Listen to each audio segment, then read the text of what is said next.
जय श्री कृष्णा। जब अर्जुन ने युद्ध से डरकर भागते हुए उत्तर को समझाकर उसे फिर से रथ पर चढ़ा लिया, तब अर्जुन ने क्या किया? वैशंपायन जी कहते हैं, राजन, जब भीष्म, द्रोण आदि प्रधान कौरव महारथियों ने उस नपुंसक वेशधारी पुरुष को उत्तर को रथ में चढ़ाकर शमी वृक्ष की ओर जाते देखा, तो वे अर्जुन की आशंका करके मन ही मन बहुत डरे। तब शस्त्र विद्या विशारद द्रोणाचार्य जी ने पितामह भीष्म से कहा, गंगा पुत्र, यह जो स्त्री वेशधारी दिखाई देता है वह इंद्र का पुत्र कपिध्वज अर्जुन जान पड़ता है। यह अवश्य ही हमें युद्ध में जीतकर गोए ले जाएगा। इस सेना में मुझे तो इसका सामना करने वाला कोई भी योद्धा दिखाई नहीं देता। सुनते हैं कि हिमालय पर तपस्या करके अर्जुन ने किरात वेशधारी भगवान शंकर को भी युद्ध करके प्रसन्न कर लिया था।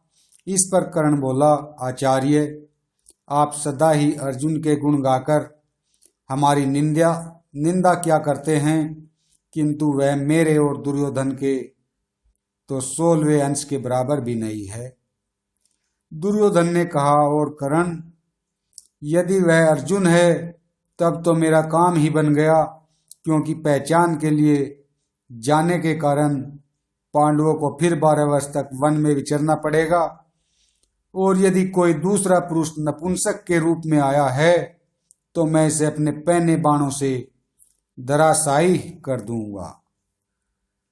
राजन, इधर अर्जुन रथ को शमी वृक्ष के पास ले गए और उत्तर से बोले, राजकुमार, मेरी आज्ञा मानकर तुम शीघ्र ही इस वृक्ष पर से धनुष उतारो।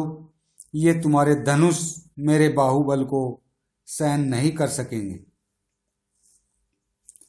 इस पर पांडवों के शस्त्र रखे हुए हैं। यह सुनकर राजकुमार उत्तर रथ से उतर पड़ा और उसे विवश होकर उस वृक्ष पर चढ़ना पड़ा। अर्जुन ने रथ पर बैठे बैठे ही फिर आज्ञा दी, इन्हें झटपट उतार लाओ, देरी मत करो, और जल्दी ही इनके ऊपर जो वस्त्र आदि लिपटे हुए हैं उन्हें खोल दो। उत्तर पांडवों के उन अत्युत्तम धनुषों को लेकर नीचे उतरा और उन पर लिपटे हुए पत्तों को हटाकर उन्हें अर्जुन के आगे रखा। उत्तर को गांडीव के सिवा वहां 4 धनुष और दिखाई दिए। उन सूर्य के समान तेजस्वी धनुषों को खोलते ही सब और उनकी दिव्य कांति फैल गई। तब उत्तर ने उन प्रभावपूर्ण और विशाल धनुषों को हाथ से छूकर पूछा कि ये किसके हैं? अर्जुन ने कहा, राजकुमार, इनमें यह तो अर्जुन का सुप्रसिद्ध गांडीव धनुष है। यह संग्राम भूमि से शत्रुओं की सेना को क्षण भर में नष्ट भ्रष्ट कर डालता है। तीनों लोकों में इसकी सुप्रसिद्धि है और यह सभी शस्त्रों से बढ़ा चढ़ा है। यह अकेला ही 1 लाख शस्त्रों की बराबरी करने वाला है। अर्जुन ने इसी के द्वारा संग्राम में देवता और मनुष्यों को परास्त किया था। देखो, यह चित्र विचित्र रंगों से सुशोभित, लचकीला और गांठ आदि से रहित है। आरंभ में 1000 वर्ष तक तो इसे ब्रह्मा जी ने धारण किया था। फिर 503 वर्ष तक यह प्रजापति के पास रहा। इसके बाद 85 वर्ष इसे इंद्र ने धारण किया और 500 वर्ष तक चंद्रमा ने तथा 100 वर्ष तक वरुण ने अपने पास रखा। अब 65 वर्ष काल अर्थात 32.5 साल से यह परम दिव्य धनुष अर्जुन के पास है। उसे यह वरुण से ही प्राप्त हुआ है।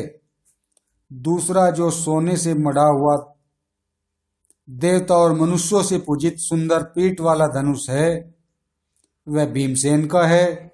शत्रुदमन भीम ने इसी से सारी पूर्व दिशा जीती थी।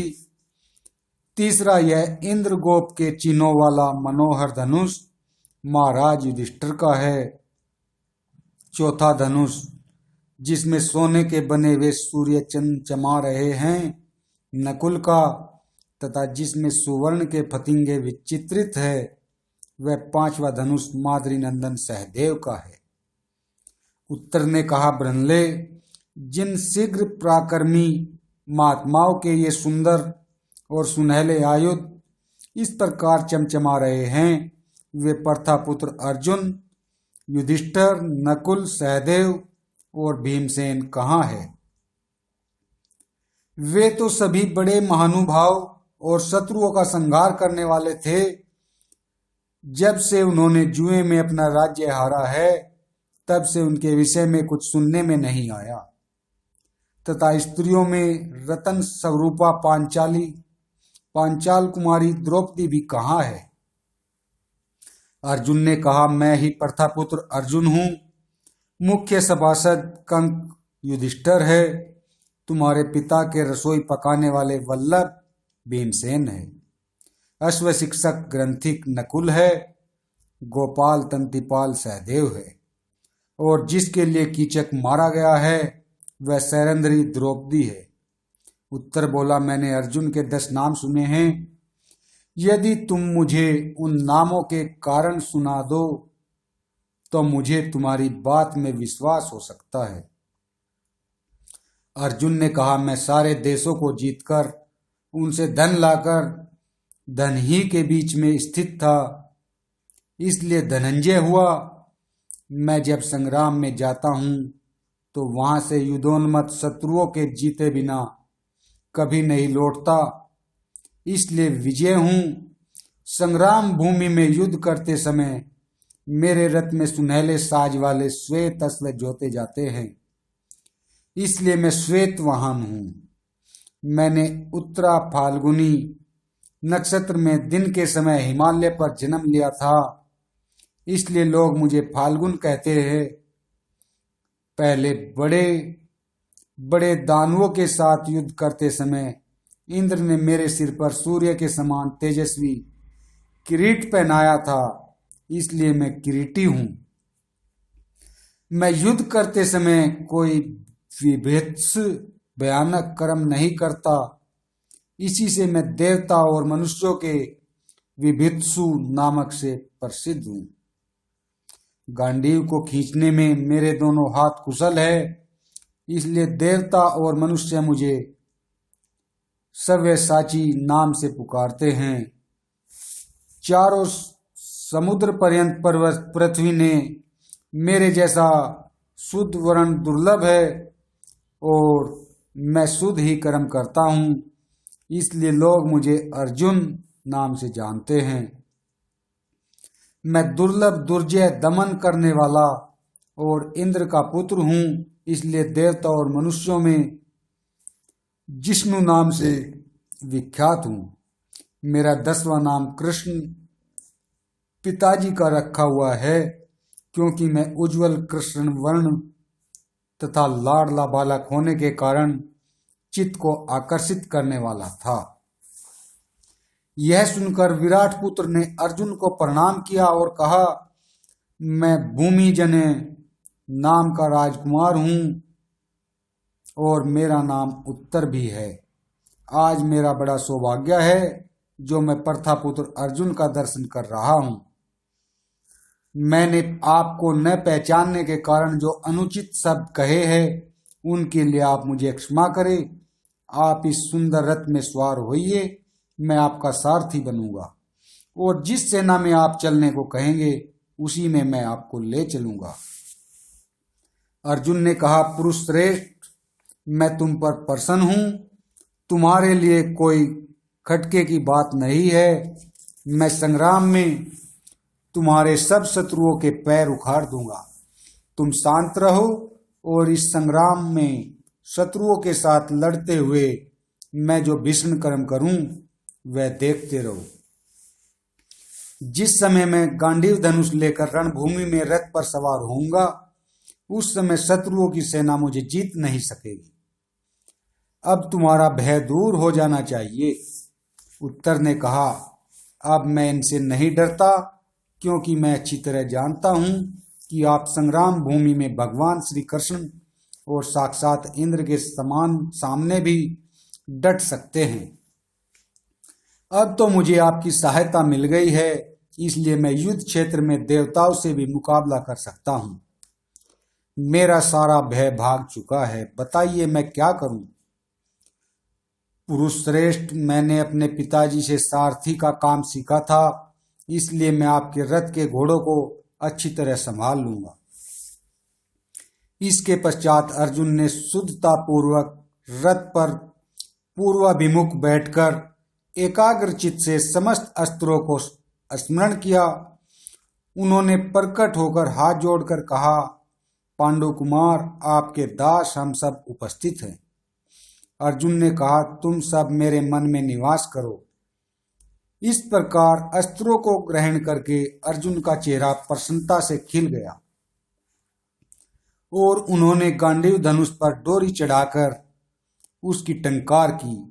तब उत्तर ने कहा, पांडव श्रेष्ठ, आप तो अकेले ही है, इन शस्त्रास्त्र के पारगामी अनेकों महारथियों को संग्राम में कैसे जीत सकेंगे?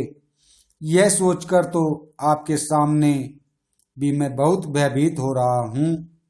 यह सुनकर अर्जुन खिलखिलाकर हंस पड़े और कहने लगे, वीर डरो मत। बताओ, कौरवों की घोष यात्रा के समय जब मैंने महाबली गंधर्वों से युद्ध किया था, उस समय मेरा सहायक कौन था? देवराज के लिए निवात कवच और पोलोम दैत्यों के साथ युद्ध करते समय मेरा कौन साथी था? द्रौपदी के स्वयंवर में जब मुझे अनेकों राजाओं का सामना करना पड़ा था, उस समय किसने मेरी सहायता की थी?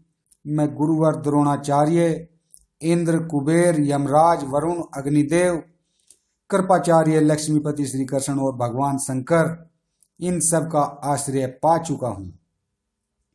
फिर भला इनसे युद्ध क्यों नहीं कर सकूंगा?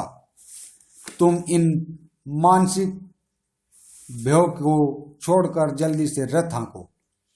इस प्रकार उत्तर को अपना सारथी बनाकर पांडव परवर अर्जुन ने शमी वृक्ष की परिक्रमा की और फिर अपने सब अस्त्र शस्त्र लेकर अग्निदेव के दिए हुए रथ का ध्यान किया। ध्यान करते ही आकाश से एक ध्वजा पताका से सुशोभित दिव्य रथ उतरा। अर्जुन ने उसकी प्रदक्षिणा की और उस वानर की ध्वजा वाले रथ में बैठकर धनुष बाण धारण किए उत्तर की ओर प्रस्थान किया।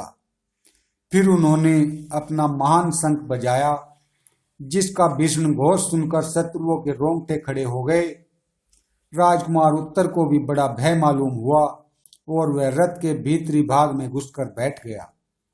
तब अर्जुन ने राशे खींचकर घोड़ों को खड़ा किया और उत्तर को हृदय से लगाकर आश्वासन देते हुए कहा, राजपुत्र डरो मत, आखिर तुम अक्षत्रिय ही हो, तुम शत्रुओं के बीच में आकर घबराते क्यों हो?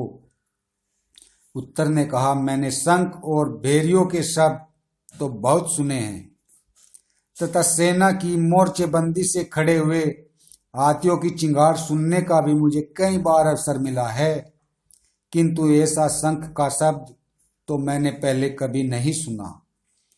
इसी से इस शंख के शब्द, धनुष की टंकार, ध्वजा में रहने वाले अमानुषी भूतों की हुंकार और रथ की घरघराहट से मेरा मन बहुत ही घबरा रहा है। इस प्रकार बातें करते करते एक मुहूर्त तक आगे बढ़े। चलते रहने पर अर्जुन ने उत्तर से कहा, अब तुम रथ पर अच्छी तरह से बैठकर अपनी टांगों से बैठने के स्थान को जकड़ लो तथा रासों को सावधानी से संभाल लो। मैं फिर शंख बजाता हूं। तब अर्जुन ने ऐसे जोर से शंख ध्वनि की मानो वे पर्वत, गुफा, दिशा और चट्टानों को विदीर्ण कर देंगे। उससे भयभीत होकर उत्तर फिर रथ के भीतर घुस बैठ गया। उस शंख ध्वनि, गांडीव की टंकार और रथ की गड़गड़ाहट से पृथ्वी दहल उठी। अर्जुन ने उत्तर को फिर धैर्य बंधाया। बोलो जय श्री कृष्णा।